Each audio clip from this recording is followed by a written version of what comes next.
ഇന്ന് നമ്മൾ ഒരു അച്ചാറാണ് ഉണ്ടാക്കാൻ പോകുന്നത്. സ്പെഷ്യലായിട്ട് ഞങ്ങൾക്ക് കുറച്ച് അമ്പഴങ്ങ കിട്ടിയിട്ടുണ്ട്, കണ്ടില്ലേ. ഇത് വെച്ചിട്ട് നമുക്ക് എങ്ങനെ അച്ചാർ ഉണ്ടാക്കുന്നതെന്ന് നോക്കാം. നമുക്ക് ഒരു ചീനിച്ചട്ടി ഒന്ന് വെച്ച് കൊടുക്കാം. അതൊന്ന് ചൂടാകുമ്പോൾ അതിലേക്ക് ആവശ്യത്തിനുള്ള നല്ലെണ്ണ ഒഴിച്ചു കൊടുക്കാം. ഞാനിപ്പോൾ അമ്പഴങ്ങയെല്ലാം ഇങ്ങനെ മുറിച്ചെടുത്തിട്ടുണ്ട്, നടുവേ പൊളിച്ചെടുത്തിട്ടുണ്ട്. ഇനി നമുക്ക് ഈ എണ്ണ ചൂടാകുമ്പോൾ ഇതിലേക്കിട്ടിട്ട് കുറച്ച് ഒരു 5 മിനിറ്റ് ഒന്ന് എണ്ണയിലിട്ടൊന്ന് വഴറ്റിയെടുക്കണം. എണ്ണ നല്ലപോലെ ചൂടായിട്ടുണ്ട്. ഇനി നമുക്ക് ഇതിലേക്ക് ഇട്ട് കൊടുക്കാം. നന്നായി കളർ മാറുന്ന വരെ ഒന്ന് വഴറ്റിയെടുക്കാം. അമ്പഴങ്ങയുടെയൊക്കെ കളർ മാറിയിട്ടുണ്ട്. ഇനി നമുക്കിതൊന്ന് ഈ എണ്ണയിൽ നിന്ന് പൊരിയെടുക്കാം.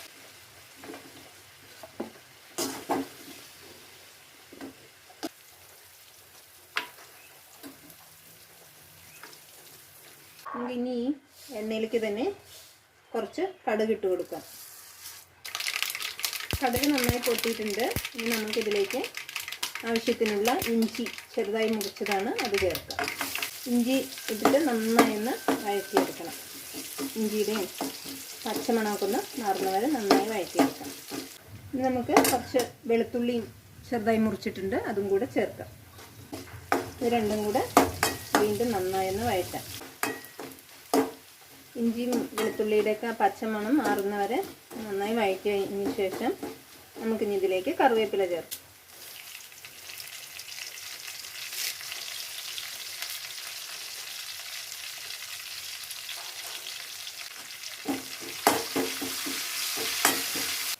ഇതെല്ലാം നന്നായി ഫ്രൈ ആയിട്ടുണ്ട്. ഇനി നമുക്ക് ഫ്ലെയിം ഒന്ന് നന്നായി സിമ്മിലൊന്ന് വയ്ക്കാം.